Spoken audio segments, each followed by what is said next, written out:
Continuando então nossos vídeos sobre a etapa da interpretação doutrinária, vamos pensar os casos do André e do Jorge. O André tinha nos trazido o caso de uma pessoa, acho que era um moço, né? O caso de um moço que fazia sintomas de pânico, já tinha feito tratamentos médicos, acompanhamentos com a ciência convencional, sem grandes resultados, e se não me falha a memória, um familiar, um amigo, sugeriu que ele procurasse o centro espírita, na hipótese de que isso fosse influência espiritual. Nessa discussão entre a influência espiritual, a influência material, os diagnósticos, nós temos aqui a sugestão de que vocês procurem alguns vídeos nossos sobre transtornos mentais e transtornos espirituais. O último deles eu fiz uma gravação de um seminário lá em Orlando sobre esse tema, e em breve ele vai estar na internet. Eu pedi para eles para a gente colocar no YouTube, com todas essas discussões sobre o quanto os transtornos mentais geram os transtornos espirituais mentais, e como isso está muito próximo, e quanto as nossas casas espíritas precisam se preparar para isso, e do quanto é impossível a gente fica dando diagnóstico. Então não há porquê de querermos nos aprofundar agora nesse tema. Mas, em fazendo os enquadramentos, nós tivemos daí a seguinte construção, né? O medo de que possa ser influência espiritual e de que alguém tenha feito alguma macumba para ele, que possa essas crises de pânico serem consequência da macumba. Imagina que coisa boa se descobrisse que era problema da macumba, porque aí não precisa fazer nada, né? Ô, coisa maravilhosa, né? Se for da macumba, então só desfaz a macumba e não precisa fazer mais nada. Para quem quiser estudar um pouco mais sobre transtorno de pânico, nós temos um vídeo no YouTube fazendo uma análise psicológica sobre o transtorno de pânico a partir das obras de Joana de Ângeles. Lá tem boas referências para os nossos estudos, além do olhar da psicologia analítica, né? Agora me perdi aqui no que eu estou procurando do Livro dos Espíritos. Não estou procurando nada porque ainda não definimos, né? Então temos a questão da macumba e a influência espiritual, é bem isso. E aí, a questão da macumba, nós temos em O Livro dos Espíritos, aonde nós temos em algum lugar aqui, não é, o termo não é macumba, né? Mas aqui, ó. Poder oculto, talismãs, feiticeiros, bênçãos e maldições. Página 327.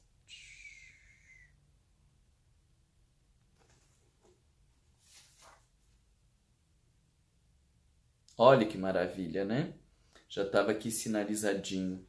Talismã, sinal cabalístico, oração, essas coisas para pensar.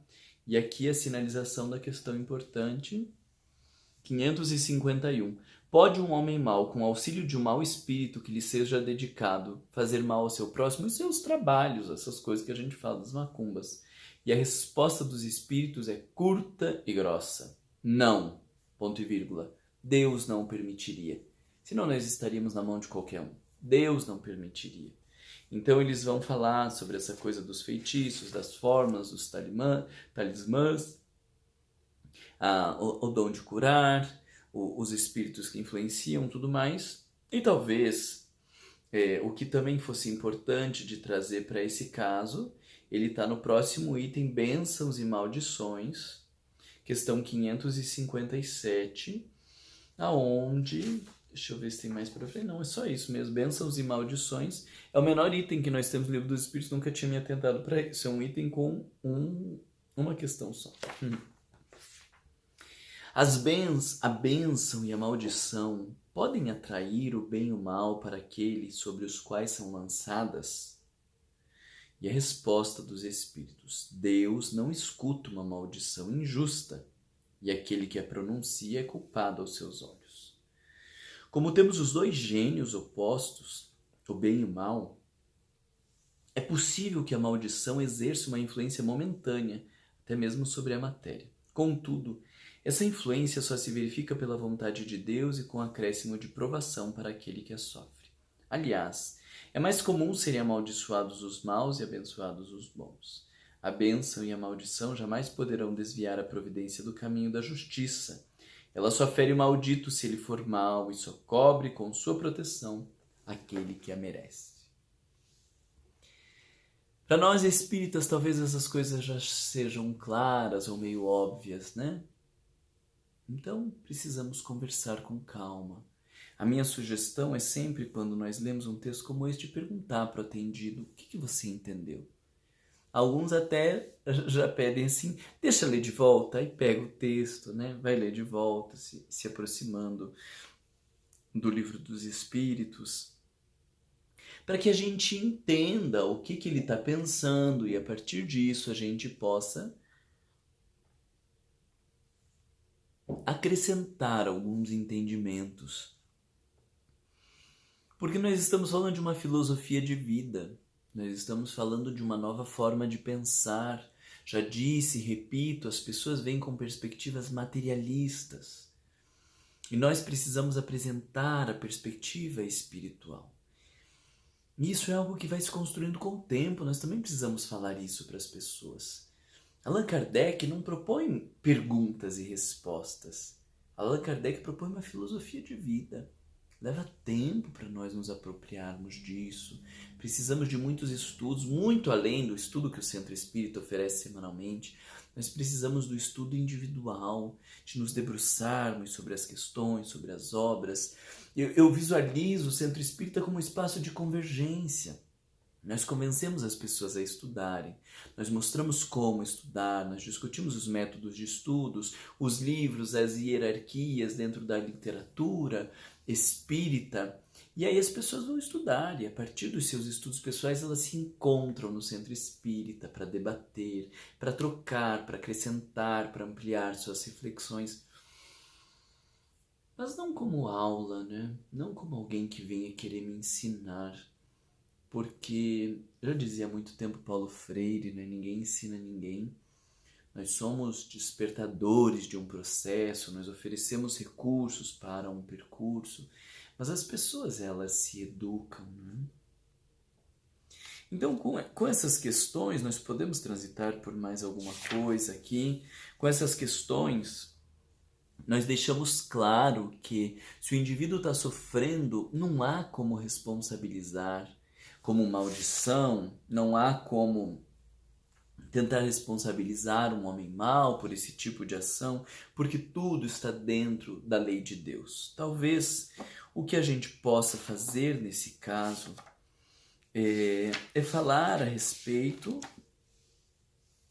da lei de sintonia, para que ele entenda que mesmo em considerando a influência espiritual, se ele está sofrendo ações negativas, é porque abre brechas nos seus pensamentos e nos seus sentimentos para essas ideias negativas.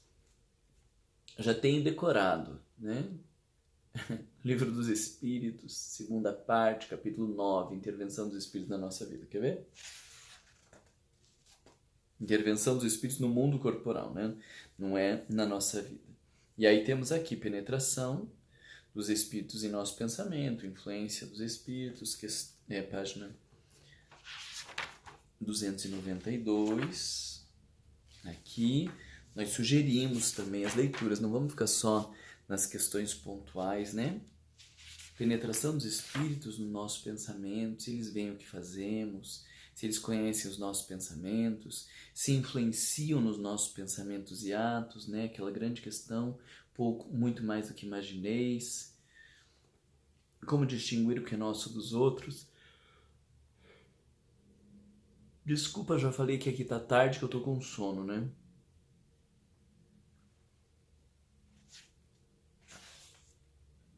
Mas talvez, né, o que mais seja importante de nós trazermos para essa pessoa Tá aqui, ó, sinalizadinho pra vocês verem. Olha isso aqui, ó, o quanto que eu uso isso aqui. Pra vocês verem aqui, ó, sinalizadinho, lei de sintonia. Porque daí a gente bate o olho aqui, obsessão e libertação, né? O sujeito que vem dizendo que tá obsidiado, como que se liberta? Já tá aqui a resposta. A gente deixa tudo anotado para que engatilhado.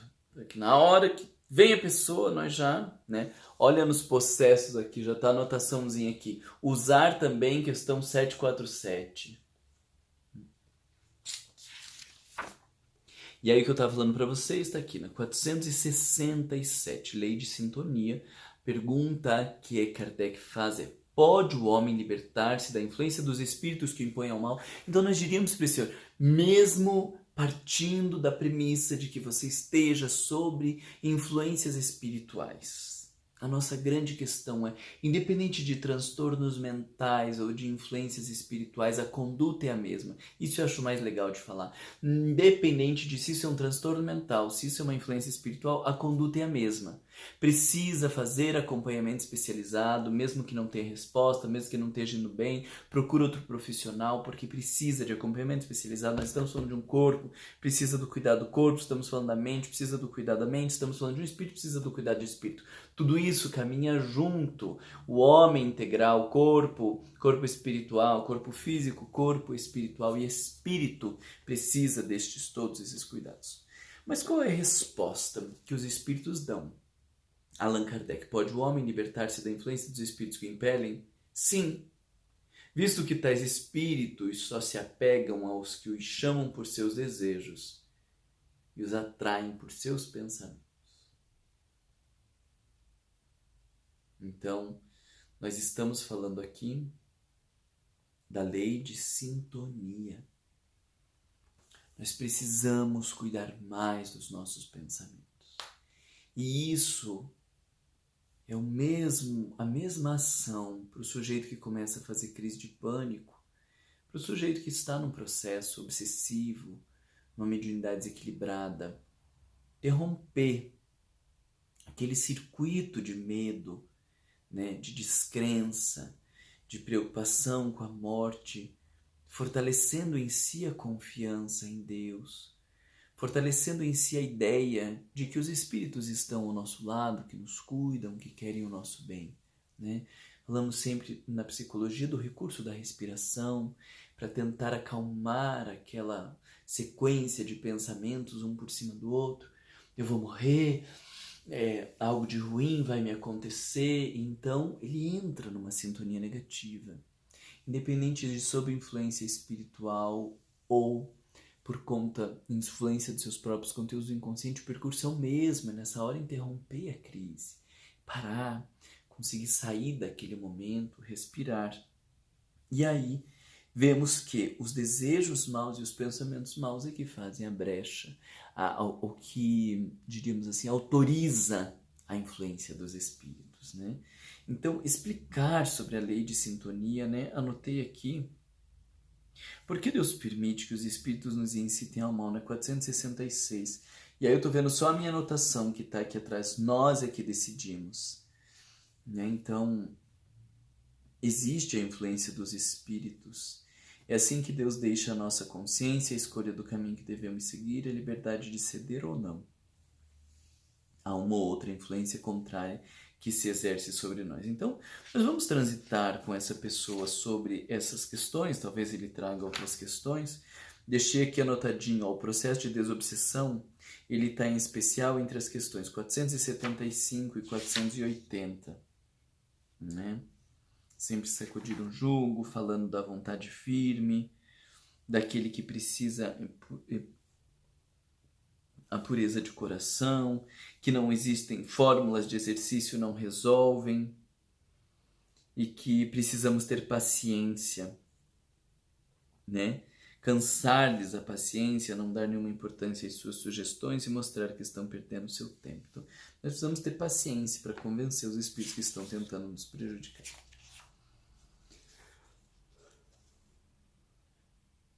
É lindo essas questões todas, né? Da penetração dos espíritos em nossos pensamentos, até a questão dos possessos. Elas estão aqui entre a 456 e a 480. Elas são muito importantes de serem usadas e eu ainda diria, neste caso, a minha sugestão ainda seria de falarmos sobre os anjos guardiões, e a questão que eu mais uso para falar dos anjos guardiões é a questão 495. Embora a pergunta ela tenha um contexto específico, né, o espírito protetor abandona algumas vezes o seu protegido quando este não lhe ouve os conselhos. E aí Allan Kardec vai dizer que afasta, mas não abandona. Os espíritos vão dizer que afasta, mas não abandona, o protetor volta, tal.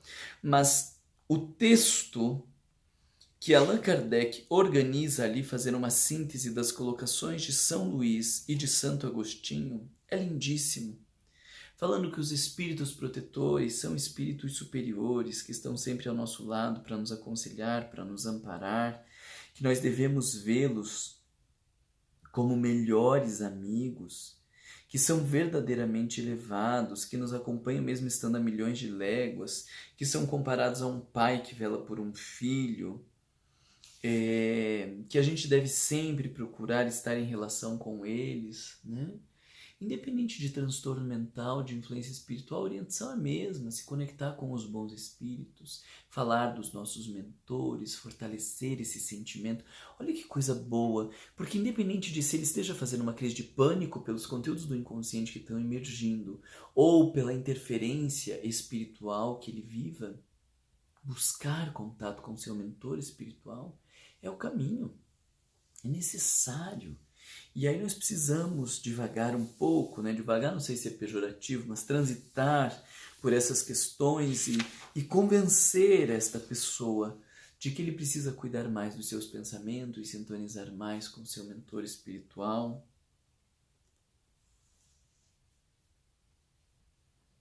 Olha que linda essa colocação.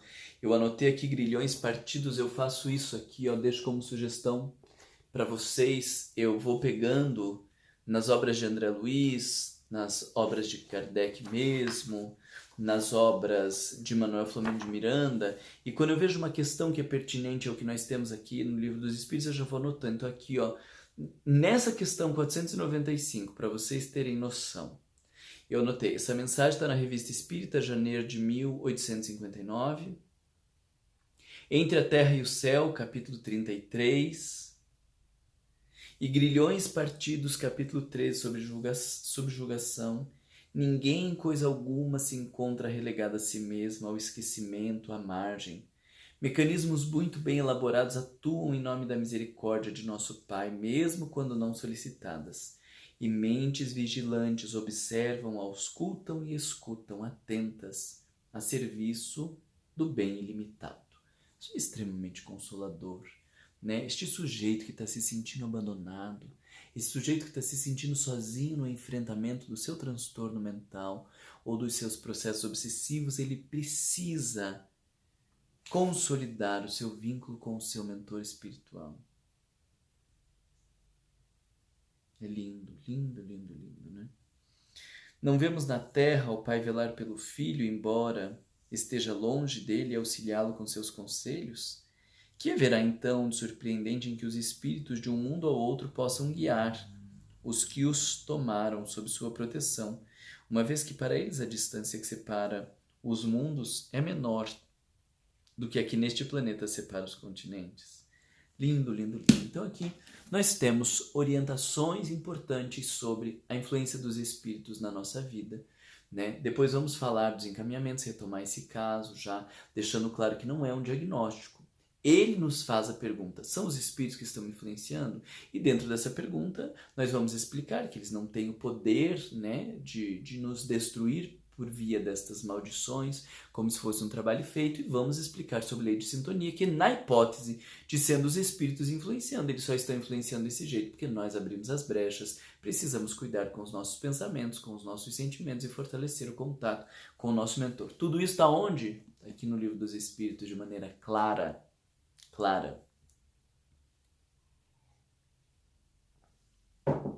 Como estamos com 19 minutos, vou aproveitar para concluirmos então com esse vídeo, agora pensando o caso do Jorge, né, que havia nos trazido aquela mulher que reclamava do marido e dentro de toda a configuração que nós fizemos, se não estou atrapalhado, ela não queria se separar. Ela trazia apenas um certo desgosto pelo que ela chamava de uma postura de ingratidão do marido. E Allan Kardec faz umas perguntas interessantes sobre a ingratidão. Eu já sei de antemão que são só 3 questões, porque já fiz o seminário sobre gratidão e ingratidão nas relações familiares. Ele deve estar na internet, se vocês procurarem, não no meu YouTube, mas de pessoas que gravaram esse seminário, e ele deve estar na internet. Agora não estou conseguindo lembrar aonde que está a questão da gratidão e da ingratidão. Estou aqui no índice. Estamos lá na 4ª parte do Livro dos Espíritos. Decepções, ingratidão, afeições destruídas.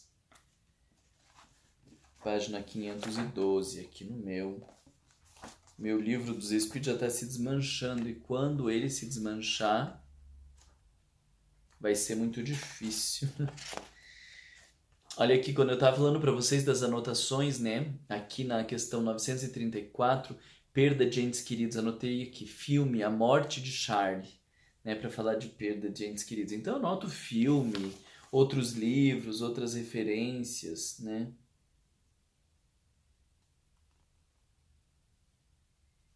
Aqui, quando estava falando de ciúme, uma abordagem que o Cosme fez no dicionário pode ser inveja ou ciúme, mas mais apropriado na tradução é inveja do que o ciúme e tal. É tudo anotado aqui. 512. Ok. Decepções, ingratidão e afeições destrutivas. São 3 questões mesmo, como eu tinha dito lá para vocês. 937, 938, 938A. E é bem interessante porque Allan Kardec pergunta assim: as decepções que se originam da ingratidão e da fragilidade dos laços de família não constituem também para o homem de coração uma fonte de amargura? Tipo, não dá para se amargurar? Uma mulher dessa ter um marido ingrato? Aí os espíritos dão respostas uma pior que a outra, né? A primeira, ele está colocando aqui a questão da ingratidão, mas dá uma taquarada na gente quando ele diz assim: lembrai-vos de que o próprio Jesus foi injuriado e desprezado nesse mundo, tratado de velhaco e impostor, e não vos admireis que o mesmo aconteça convosco. Que o bem que houverdes feito seja a vossa recompensa na terra, e não vos importeis com o que dizem os que receberam os vossos benefícios. A ingratidão é uma prova para a vossa perseverança na prática do bem. Ser-vos-á levada em conta, e aqueles que vos desprezam serão também mais punidos quanto mais lhe tenha sido ingratidão. Parênteses pequenininho, Allan Kardec está falando de punido. Pelo amor de Deus, leia as obras dentro do contexto. Não vai ficar se batendo com Allan Kardec, porque falou punição, porque Deus não pune, porque é Deus bom, porque Deus é amor. Leia dentro do contexto, não se prenda a palavras. É um pensamento muito medíocre, pequeno, se prender às palavras e não conseguir fazer uma análise da obra, né? Então, na 937, a gente já vê isso que não fica esperando muito, né? Porque Jesus fez tanto e foi tratado dessa maneira. A gente faz tão pouco e está esperando o quê, né? Não fica esperando muito. 938. As decepções oriundas da ingratidão não contribuem para endurecer o coração e fechá-la à sensibilidade? Seria um erro. Pois, como dizes, o homem de coração se sente feliz pelo bem que faz. Isso para mim é um horror, uma frase dessa que os espíritos falam para Kardec, porque eles estão dizendo assim: se você está se sentindo infeliz, então você não está fazendo bem. Porque se você estivesse fazendo bem, você se sentiria feliz por estar fazendo bem. O que nós estamos muitas vezes fazendo é uma relação de barganha, de troca. Eu tô dando porque eu quero receber. Eu tô fazendo pro meu marido e colocando ele em primeiro lugar porque eu quero que ele me coloque em primeiro lugar. Na verdade, eu quero que alguém me coloque em primeiro lugar. Eu quero que o mundo me coloque em primeiro lugar. Então, se tem o marido, nós vamos colocar o marido em primeiro lugar. Se tiver filho, nós vamos colocar o filho em primeiro lugar. Se tiver o centro espírita, nós vamos colocar o centro espírita em primeiro lugar. Os amigos, nós vamos fazer qualquer coisa para ver se esse mundo nos retribui e nos coloca em primeiro lugar. Então você não pode, quando o mundo, os filhos, o marido ou os amigos não nos colocam em primeiro lugar, você não pode dizer que foi ingratidão. Eles só não retribuíram na mesma moeda que a gente queria. Nós fomos interesseiros e eles não retribuíram dentro da perspectiva interesseira. Eles deram o que a gente muitas vezes deu para eles, nada. Que a gente estava fazendo um ato só de interesse para que eles nos reconhecessem.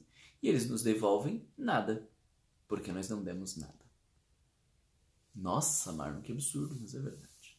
Então tá 0-0, ninguém foi ingrato ali. Esse pensamento, porém, não impede que seu coração se ulcere. Ora, daí não poderá surgir a ideia de que seria mais feliz se fosse menos sensível, então eu não vou cuidar do meu marido, então eu não vou me envolver, eu não quero também ficar sentindo essas coisas. E aí vem outra taquarada dos espíritos. Sim, se preferir, a felicidade do egoísta. Triste felicidade essa. Saiba, pois, que os amigos ingratos que o abandonam não são dignos da sua amizade, que se enganou a respeito deles. Por isso, não deve lamentá-los. Mais tarde encontrará outros amigos que saberão compreendê-lo, lastimais que procedem. Mas não vos aflijais com isso. É o meio de vos colocardes acima deles. A natureza deu ao homem a necessidade de amar e de ser amado. Um dos maiores prazeres que lhes são concedidos na Terra... Isso é o comentário de Kardec, desculpa. Um dos maiores prazeres que lhes são concedidos na Terra é o de encontrar corações que simpatizem com o seu. Dá-lhe ela, sim, as primícias da felicidade, que lhe está reservada no mundo dos espíritos perfeitos, onde tudo é amor e benevolência. Esse prazer é recusado ao egoísta. Eu gosto dessa observação de Kardec, porque ele ajuda a nos lembrar, assim, a gente não está em mundos perfeitos. Não estamos em mundos perfeitos, primeiro porque a gente não ama, né, por inteiro. Então, não adianta ficar esperando. Mas também, não estamos em mundos perfeitos nos ajuda a entender que não dá para esperar muito das pessoas. Não dá para esperar muito de nós, porque oferecemos pouco, porque somos interesseiros. Mas também não dá para esperar muito das pessoas, porque todos somos espíritos inferiores ainda, aprendendo esse grande percurso, a lei de amor que ainda estamos muito aquém. Então, exigir gratidão, seja dos filhos, do marido ou de quem for, é exigir recompensa de algo que demos. Mas se nós estamos exigindo recompensa, não podemos dizer que isso que demos foi amor, porque, como diz Paulo, amor não cobra, não exige, não espera reconhecimento, né? Então não foi amor que nós demos, foi ato de troca, muitas vezes interesseiro. E é claro que a gente vai conversando com esta pessoa na medida do seu entendimento. Nós vamos ler uma questão e ver o que ela entendeu, lemos outra questão, vemos o que ela entendeu, talvez lemos as 3 questões e vemos o que entendeu. Agora, me ocorre que no Evangelho nós também temos questões sobre a ingratidão.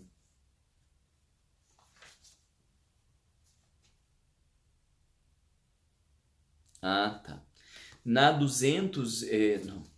página 259, deixa eu ver se eu acho.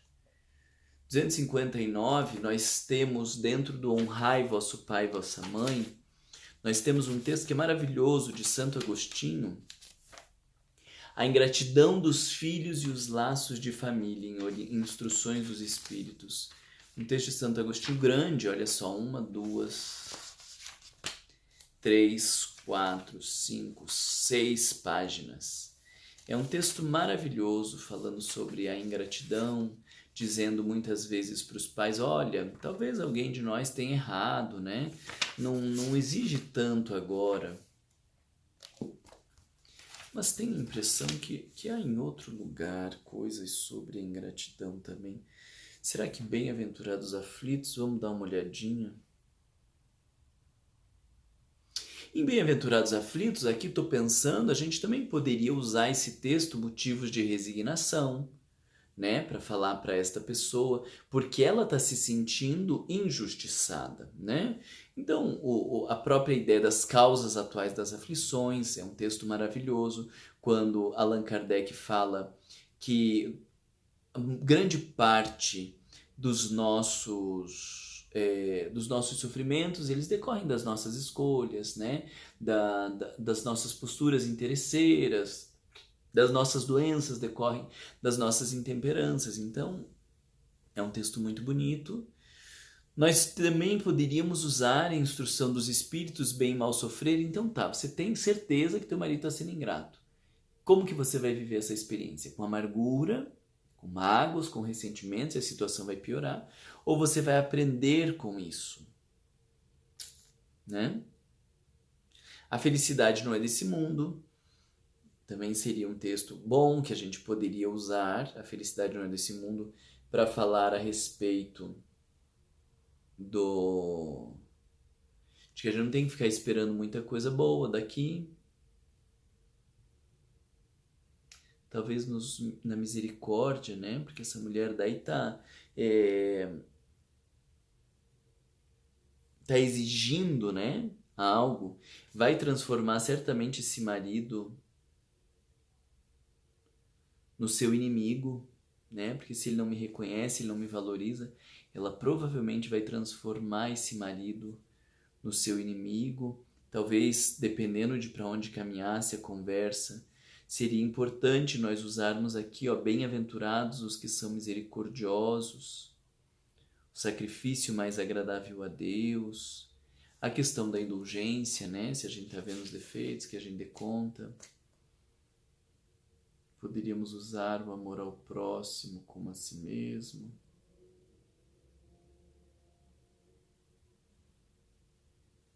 Poderíamos usar o amor aos vossos inimigos, dependendo de para onde caminhasse a conversa, né? Ver, retribuir o mal com o bem. Então, eu estou avaliando que eu estou recebendo mal e como eu retribuo, eu lido com isso, né? Vou ser igual, vou fazer pior.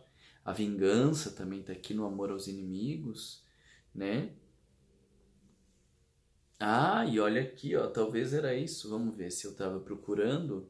Benefícios pagos com a ingratidão, 233. Será que é isso que eu usei no seminário? Eu não estou lembrando.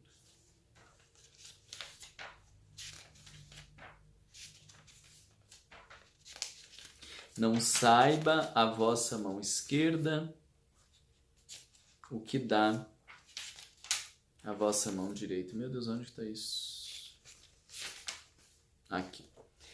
Ah, é uma pergunta. Que se deve pensar dos que, recebendo a ingratidão em paga de benefícios que fizeram, deixam de praticar o bem para não topar com os ingratos? Nesses há mais egoísmo do que caridade, visto que fazer o bem apenas para receber demonstração de reconhecimento é não fazer com desinteresse. E o bem feito desinteressadamente é o único agradável a Deus. Pronto, já dá uma cacetada dessa que a pessoa perde o rumo. Porque ela já está dizendo ali que a gente que fica esperando um reconhecimento, na verdade não está fazendo bem. Uma frase dessa não precisa mais nada, né? Se eu estou esperando reconhecimento, é porque eu estou supondo que eu fiz um bem, que eu deveria ser beneficiado disso. E se eu estou fazendo com o interesse de ser beneficiado, então é porque eu não estou fazendo um bem de verdade, e aí já acabou a nossa exigência de reconhecimento, porque se não é um bem, então não há o que ser reconhecido. Ficamos por aqui então com as interpretações doutrinárias, concluímos os nossos 4 casos.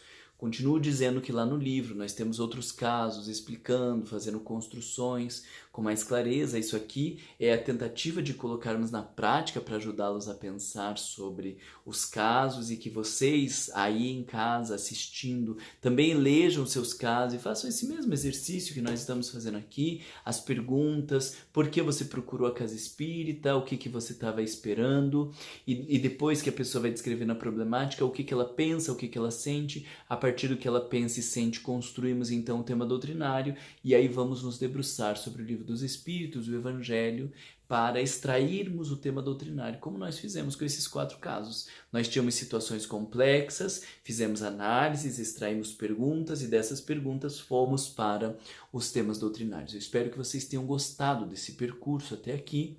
Nos próximos vídeos nós vamos falar sobre as obras subsidiárias e sobre os encaminhamentos. Eu vou colocar sob o título encaminhamentos, mas começamos com as obras subsidiárias e encaminhamentos, para daí fecharmos este curso e deixarmos aqui esse espaço de estudo, de reflexão, para que vocês possam aproveitar melhor esse conhecimento, essas questões que nós vamos desenvolvendo para o atendimento fraterno. Tá bom? Um abraço para vocês e até breve.